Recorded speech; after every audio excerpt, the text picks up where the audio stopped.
All right, everybody. So, yep, my levels are there. Sorry, just making sure. So today, I'm in Cumberland, my hometown, Cumberland, Rhode Island. I'm at the monastery, which used to be a monastery for monks, but there was a fire in 1950 and they left. This became public land. The public library is now on it, and this is public land. But I'm here because in this book, which I showed the other day, this is mentioned, this place that I'm at right now. And this is a place I grew up around and I was always here. And funny because this is summertime, the overgrowth. It was a little bit of a hike, so I'm a little out of breath because I ran up the hill. I couldn't see where I normally would see it off the path here. But I'm here today for this. 9 Men's Misery. Now this is a local legend, obviously that's why it was in the book, but supposedly on this spot, 9 men were slain by the Native Americans. They were tortured, beheaded, and all that stuff. And now, when I was growing up, there was all sorts of rumors and speculation about this, and when I was growing up, this was all damaged, and they repaired this. I remember everyone used to say, people were coming up here to get the bones out and whatnot. So the bones are not here, the bodies are not here, but supposedly this is the spot where they were all brutally murdered. Oh, it was a long time ago. It's like 300 years before I was born.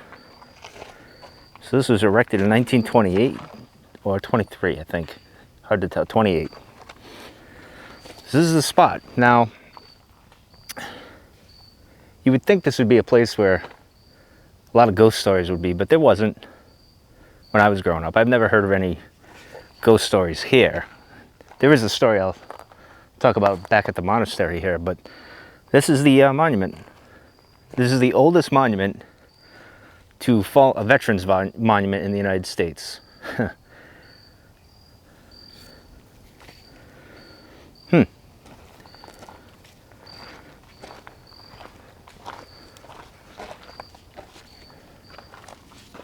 Probably gonna get eaten by mosquitoes. I probably should have wore a bug spray. It's not too bad, but I think the squirrels dropping acorns on my head is more of an issue. But I just wanted to show you guys this.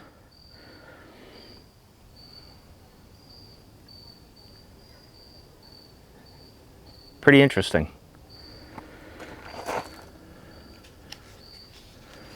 I'll take the camera, bring it back to me.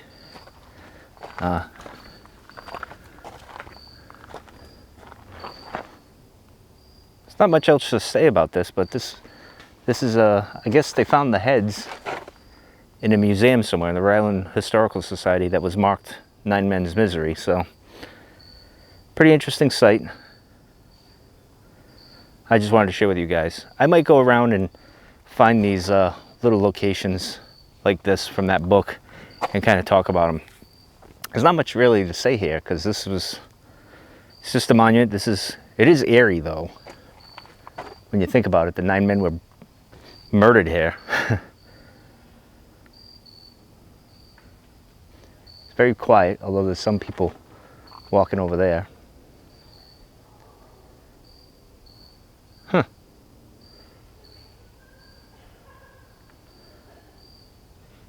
I don't know. Anyway, that's going to do it for this.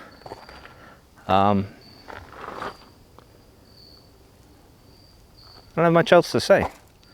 Might smoke a pipe here, just chill out. The unique thing about like history like this, whatever you feel about what happened here and why it happened and all that, is things like this are interesting where you can touch and feel the history. I love that stuff. And I'm on the spot where all this happened, which is amazing. And it's very quiet and peaceful. So you can have a moment to reflect and think about it.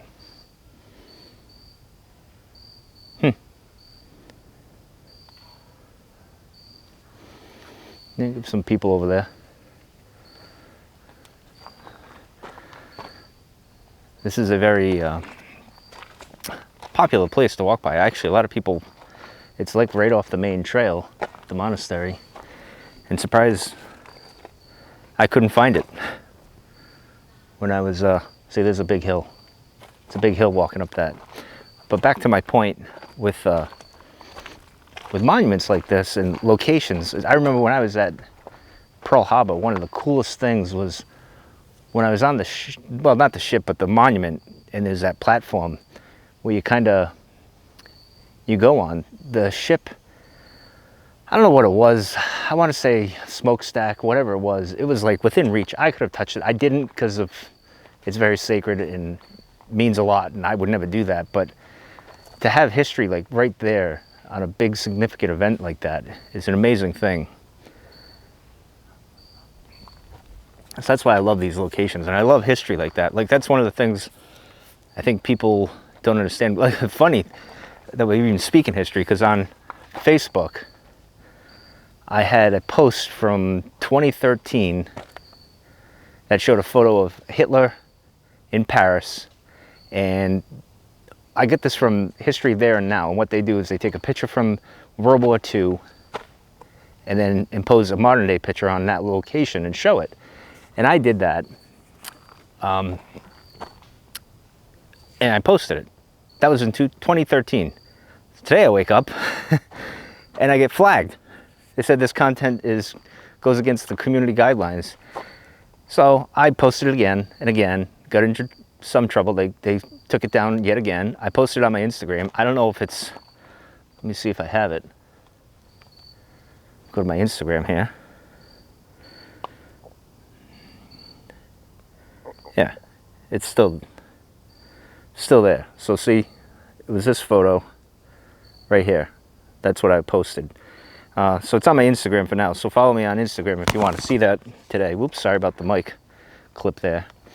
So yeah, and I think that's a little, I get what they're trying to do, but something like that gives you perspective on history.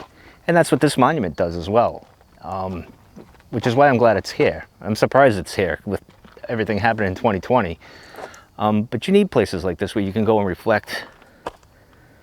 I'm surprised they didn't redo the wording on this, and I'm sure they will in a few years. But you know, you need places like this to think about what happened, why it happened, and where we are today, and what we need to improve on. That's what's amazing about these monuments in these locations.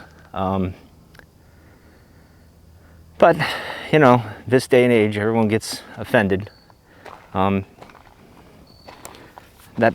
Now, I used to think that there were bones in here. I remember when I was a kid, my brother teasing me and everything. I used to think there were bones in there, like everybody else.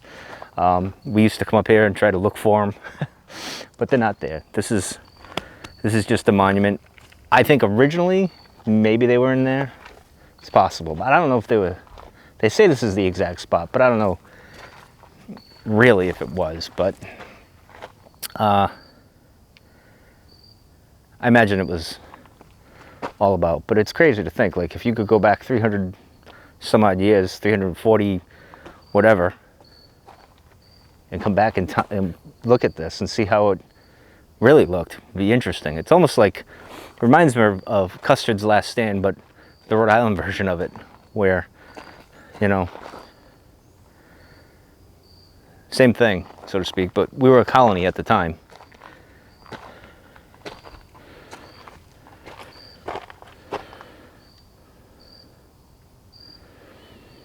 But the other thing, so there was 9 men, and there was rumor that there was a 10th man, and he got away. And I remember growing up, there's a street called Abbott Run, and it's maybe a couple miles away from here. And that's why the street was named Abbott Run, because the man's name was Abbott. I don't know how true that is, because the Abbotts are kind of used to be a big family in Cumberland, so I don't know. I don't know how true that is, but this is, if you're from Rhode Island, you should check this out. It's pretty peaceful today. It's a nice day to come and check this out. But yeah, well, I'm going to end this video because Not because I don't have anything else to say, because I do, but my arms are getting tired from holding the camera. I need a better selfie stick, I guess. So I'm going to end that here. I recommend you check this out. I recommend checking this book out right here. And let me see if I can find 9 Men Here. Let me see. I should have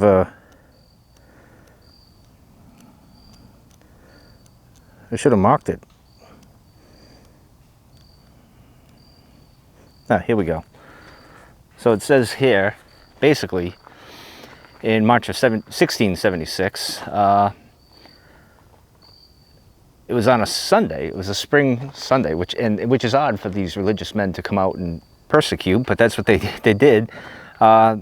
They were from East Providence, and they set off to Central Falls with their intention of killing the Narragansetts. And they tried that, but that didn't work. Let's see, what else we got? They basically went and asked people in Providence, "You want to come join us?" Sure, they regret doing that.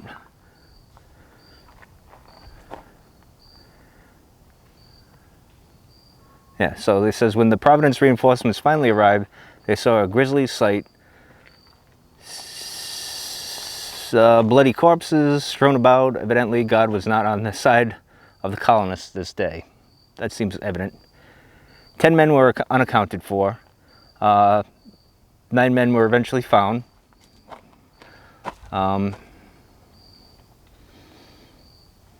They'd been tortured. They'd also been decapitated.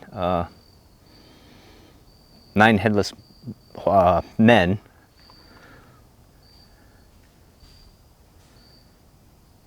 Let's see. Yeah, it says nothing known about the 10th man, but skulls turned up in the 1960s of a man named Joseph K. Ott, a volunteer of the Rhode Historical Society, found a carton in the basement of the society's headquarters. In the carton were bones of 9 skulls with a card identifying, which I said already. So this is interesting. There's little interesting tidbits. I'm going to go around, try to go around the Rhode locations and check them out. Especially, there's one that's not even mentioned in here that I want to go to. Nellie Vaughan, which was a vampire. And I got a story about that. But in any case, that's going to do it for today. My arm's getting really tired, and I could have put it down, but hope you guys enjoyed this one. It's different than sitting in this shed of solitude talking about whatever, but thought this would be interesting. So take care, and I'll see you on the next one, everyone.